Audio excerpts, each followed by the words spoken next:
ಗದಗ ಜಿಲ್ಲೆ ರೋಣ ತಾಲೂಕಿನ ಕೊತ್ತಬಾಳ ಗ್ರಾಮದ ಅಂಗಲಗಿ ಹಡವಿ ಸಿದ್ದೇಶ್ವರ ಮಠದ ಪರಮ ಪೂಜ್ಯ ಶ್ರೀ ಗಂಗಾಧರ ಮಹಾಸ್ವಾಮೀಜಿಗಳವರ 50ನೇ ಹುಟ್ಟುಹಬ್ಬವನ್ನು ರೋಣಾದ 1990-1991ನೇ ಸಾಲಿನ ಎಸ್ಎಸ್ಎಲ್ಸಿ ಸ್ನೇಹಲೋಕ ಗೆಳೆಯರ ಬಳಗ ವತಿಯಿಂದ ಪರಮ ಪೂಜ್ಯ ಶ್ರೀ ಗಂಗಾಧರ ಮಹಾಸ್ವಾಮಿಗಳವರ ಹುಟ್ಟುಹಬ್ಬವನ್ನು ವಿಜೃಂಭಣೆಯಿಂದ ಹೃದಯಪೂರ್ವಕವಾಗಿ ಆಚರಿಸಿದ್ರು.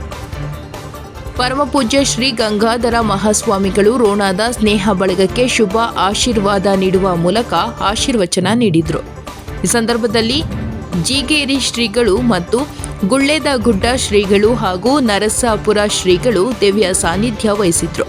ಈ ಸಂದರ್ಭದಲ್ಲಿ ಐಎಸ್ ಸಂಕನಗೌಡ್ರು, ಸುನೀಲ್ ಜಾಲಿಹಾಳ, ಬಸವರಾಜ್ ಧರ್ಮಯತ, ಮುದಿಯಪ್ಪ ಕೀರೆಸೂರು, ಈಶ್ವರ ಹಲಗಿ ಅಂಗಡಿ, ಪರಶುರಾಮ್ ಗೋಟುರ ನಾಲವಾಡ, ವಿಶ್ವನಾಥ ಬಾಳೆಕಾಯಿ, ಬಶೀರ್ ಅಹಮದ್ ದೇಸಾಯಿ, ಶಿವಯೋಗಿ ಅಂಗಡಿ, ವೀರೇಶ್ ಗದಗಿನ, ಸಿದ್ದು ಯಳಗಿ ಸೇರಿದಂತೆ ಕೋತಬಾಳ ಗ್ರಾಮದ ಸಕಲ ಸದ್ಭಕ್ತರು ಈ ಸಂದರ್ಭದಲ್ಲಿ ಉಪಸ್ಥಿತರಿದ್ದರು. ವರದಿ ರುದ್ರಪ್ಪ ಹೆಬ್ಬಳ್ಳಿ, ರೋಣ.